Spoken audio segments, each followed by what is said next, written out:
The Chinese domination of downtown Kingston. Have you ever went to downtown Kingston, Jamaica, and realized how the Chinese are all in stores, but the black people are all outside in stalls? And the black people that are inside the stores literally slave away for the Chinese, who sit on high seats looking down on the black people, who do all the work.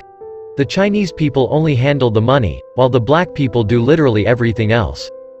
All the heavy lifting, all the packing, all the sales is done by black people. They are only not allowed to handle the money, seemingly because the Chinese don't trust them. What does that remind you of when one race does all the work, and the other race just sit back and make the decisions? It is exactly like slavery. Only this time, the Chinese have replaced the whites, and black people are paid a salary in order to tolerate being controlled by another race again. A question too important to ignore is, why do Asians from halfway around the world own all the stores in downtown Kingston, Jamaica? And if black people can do all the work in Asian stores except handling the money and making change, then why don't black Jamaicans own more stores in downtown Kingston? Are we to believe that black people simply can't make change, since that's the only work most of the Chinese business owners do anyway? Another important question is, why are the Chinese posted on high seats looking down on the black people who work for them? Is that good for the self-esteem of the black workers, who have to look up to the Chinese while working for them? Knowing our struggle with racism, colonization and the black inferiority complex, are we really not concerned about the master-servant relationship developing between black Jamaicans and the Chinese in downtown Kingston?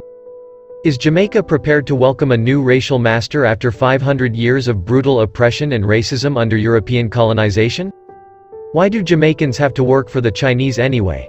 Can't black Jamaicans be assisted in opening their own stores, and also refurbish some of the many vacant buildings in downtown Kingston, like the Chinese have been doing since they came? And what's up with that rumor that the Chinese aren't required by the Jamaican government to pay taxes? Is that the real reason why the Chinese currently own 90% of our supermarkets and grocery stores? The lie that Chinese people are more hard-working than black people has been exposed, since it's black people who do all the work for the Chinese in downtown Kingston.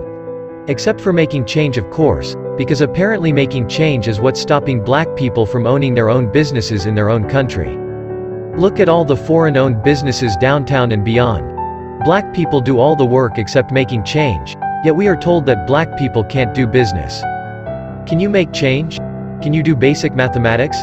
Then, why should you be forced to work for foreigners who need you to do the work that they can't, or refuse to do? Can't the JLP and PNP help their people in owning more businesses in downtown, instead of slaving away to make the Chinese rich? Are we going to work hard every day to help the Chinese take over our country? Are we prepared to be colonized by another racial outsider again? The black government and the black people of Jamaica must emancipate themselves from mental slavery, before the Chinese use divide and rule to pit us against each other and become the masters of us all. It has happened before under the Europeans, and we must see to it that it does not happen again. Black people unite. Black people rise up. The revolution is now. Join the revolution. It's time to embrace the philosophy of Marcus Garvey, one love.